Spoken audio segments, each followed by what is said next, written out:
Greetings, Nick Bowcott with Sweetwater here. Welcome to 6 chromatic riffs that don't suck. I played in with one of my all-time favorite chromatic riffs, the beguiling main one to Kashmir by Led Zeppelin. Before we jump into the 6 riffs that don't suck though, I guess I should quickly explain exactly what chromatic means in musical terms. Chromatic stems from the Greek word chroma, which means color, and in a while you'll see why that makes sense. Now in Western music, there are 12 tones or 12 notes, and they go from low to high, A sharp, B, C, C sharp, D, D sharp, E, F, F sharp, G, G sharp, and then back to A. And those repeat an octave higher or an octave lower. Make sense? So there's just 12 notes, that's it. They're just in various different octaves. The chromatic scale is made up of every single one of those 12 notes. Here's what it sounds like if I go from A to A on, wait for it, the A string. Here goes.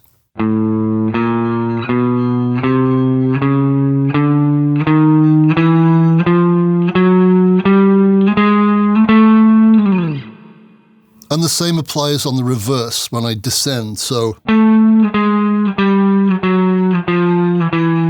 And so on and so forth. So it's an infinite scale, it just keeps on going, and it really has no tonal center. You don't know what the key is because every note's the lead note, if you will. It depends where you start and where you finish. Got me? Now, most of the scales and modes we play in rock only have 5, 6, or 7 notes in them. The 5-note scale is the pentatonic, of course. 6 notes is the blues scale, which is just the pentatonic with a flat 5th or blues note added. And then the modes and the major and minor scale all have 7 notes. The 6 riffs I'm about to play all have what I call chromatic clusters built within them. They're all in a key. We're just adding extra notes to, wait for it, add chroma or color. These extra notes, these chromatic notes, are not in the key we're playing in though. They're outside of the scale. So if we're playing in E minor, for example, which is E, F sharp, G, A, B, C, D, E, I might add something like, say, F natural or A sharp. Those are chromatic notes, extra notes, color notes, not in that scale. The reason these outside notes work so well is this. Providing they're used musically and with thought, they add a really cool tension and, wait for it, color to the riff. In fact, the tension or color they create almost leads you to the next note in the passage. Makes sense? They add tension and the next note will resolve it. All 6 examples have the following 4 things in common. Number 1, they all contain at least 4 chromatic notes which are played in ascending or descending order. These chromatic notes can be separated by a pedal tone or 3, but they have to remain in chromatic order when they're played. So for example, if I'm playing E to F sharp to G with pedal points in between, I can't go E, G, F, F sharp. It has to be E, F, F sharp, G. Got me? Point number 3, all of these clusters will start and end with a note within the key. And number 4, the prerequisite, even though I'm the idiot playing them, none of these riffs suck. Hopefully what I just said made sense. If it doesn't though, don't fret. Just carry on watching because the examples will explain and reveal all. That said, let's get to it. The first riff I'm going to play is the one that actually got me hooked on chromatic movement within rock riffs in the first place. It's Chicago's enigmatic main riff to 25 or 6/4. If you understand that, please text me. I don't know what that means. But anyway, this is the riff.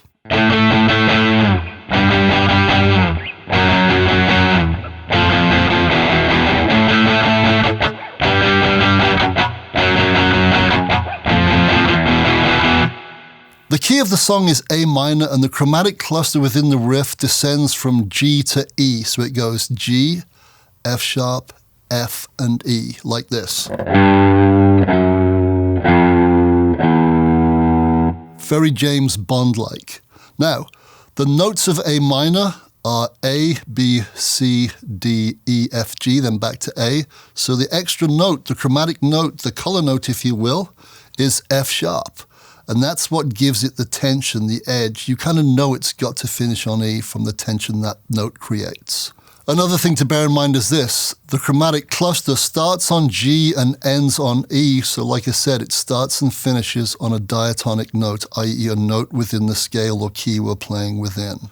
This 4-note chromatic descent we've just looked at, G to F sharp to F to E, often frequently pops up in E minor songs. And that makes a lot of sense when you think about it, because G is the minor third and E is the root. And that leads us nicely on to riff number 2.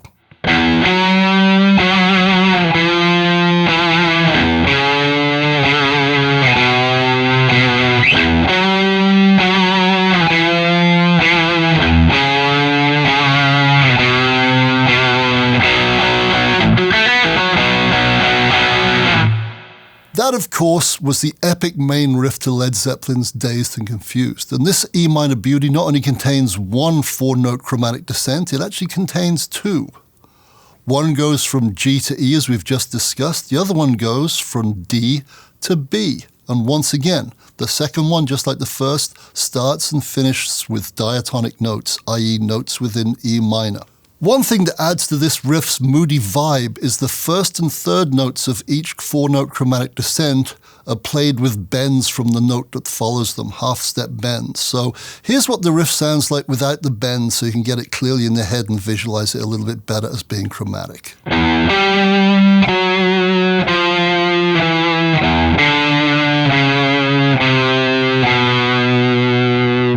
Like I said, 2 4-note chromatic descents. One goes G, F sharp, F, E. The other one goes D, C sharp, C, B.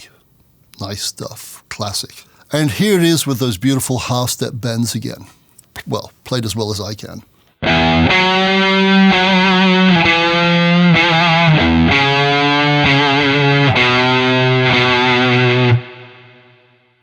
Like I said, epic.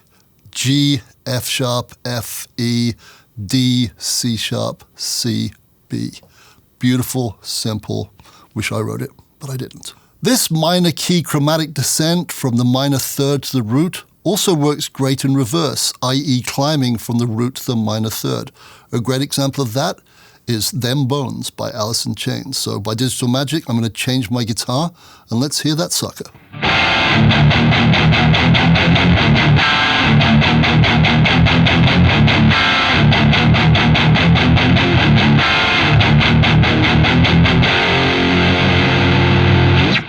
I'm obviously using a drop D tuning here, and when Alice in Chains perform it, they're actually tuned a half step down, so their drop D is really C sharp. Makes sense? But for convenience, I'm using a regular tuned guitar with the low E tuned down to D. The key here is D minor. Remember, we're in drop D. And the climb is D, D sharp, E, F. Just like this. One of the reasons this brutal riff is slightly unsettling is because it's played in 7/8 timing. So here it is slowly so you can get a good handle on the groove.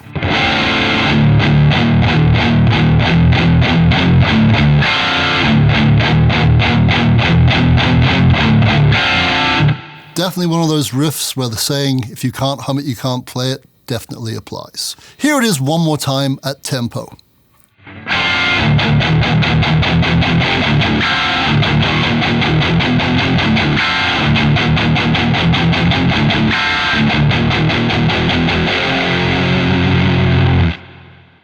Why did I play it again? Because it doesn't suck. This next one's the main riff to Motley Crue's classic Too Fast for Love.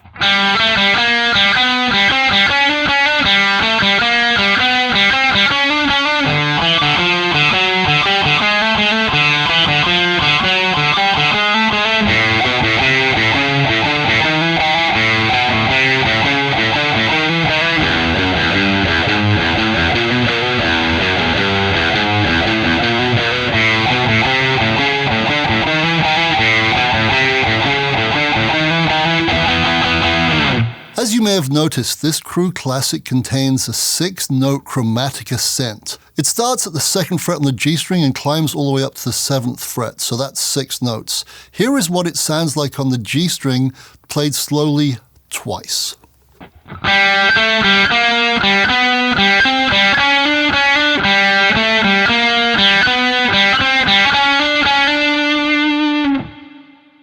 And then after that, it moves the exact same pattern to the D string and goes from the 2nd to the 7th fret twice again. And then, wait for it, it does the exact same thing on the A string, and then again on the low E string, then back to the A string, then goes to the verse. So none more chromatic. Next up is one of my all-time favorite metal chromatic riffs, and it's plucked from the middle of Megadeth's huge hit, Sweating Bullets. Here goes.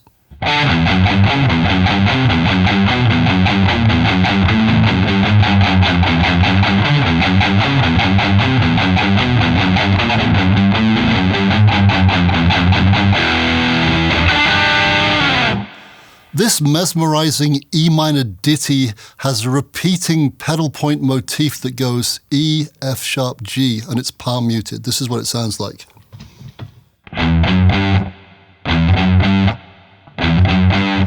And while all this is going on, the main run, if you will, descends from D all the way down to E, and that's 11 of the 12 notes within the chromatic scale. Pretty amazing. If I remove that pedal point motif, this is what the line's doing.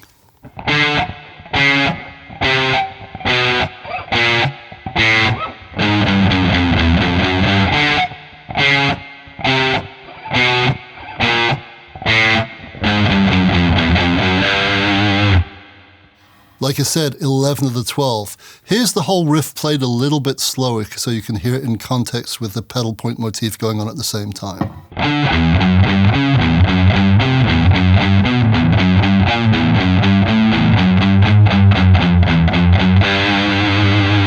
Like I said, one of my favorites. So what can beat that? The answer is, of course, one more. One louder, if you will, one more chromatic tone. So we're going to go from 11 to 12 on this last one. To play this world-renowned E minor riff, I'm going to have to change guitars. And the reason I'm doing so, well, you'll understand when I do it. This riff, by the way, goes all the way from the E note at the 12th fret on the low E string, descends all the way down to the low E string note, not missing a single fret. So that's all 12, my friend. And it's mandatory, by the way, to play this sucker using downstrokes exclusively. So wish me well.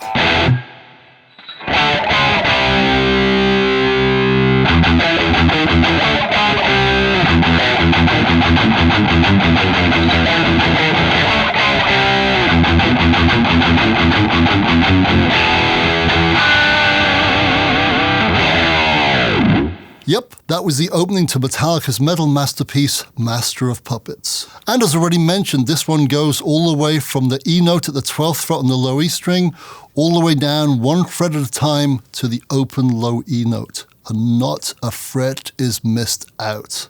So all 12 a hit. So there you have it, living, fire-breathing proof that chromatics work. And in fact, all 12 notes can work really well, providing they're used musically and with thought. Hey, that Metallica riff rules, and not one note sounds out of place or incorrect.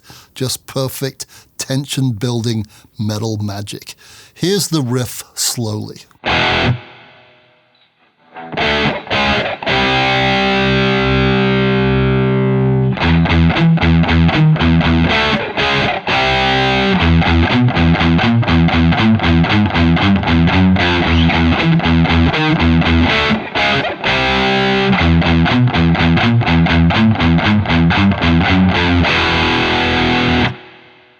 Yep, all 12 present and accounted for. To close, I'm going to play out the way I played in with Kashmir.